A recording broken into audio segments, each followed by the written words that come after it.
ikusita hezkuntza eredunek ez duela mese egiten, horren aurka altxatzeko erabaki hartu dugu berriz ere.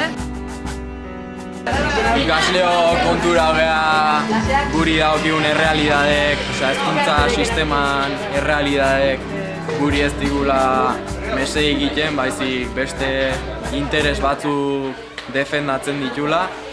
Eta behin horren kontziente izan da, aldarrikatzeko unea iritsi zaigula.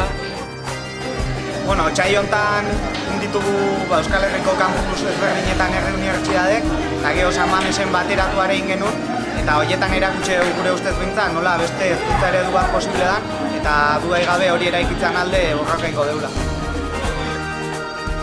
Martxoko 23, denok klasetik ata beharko dugu eta ikasle guztik kale hartu ditugu, jasotzen den pedagogia alienantzaia suntsitzeko erratik.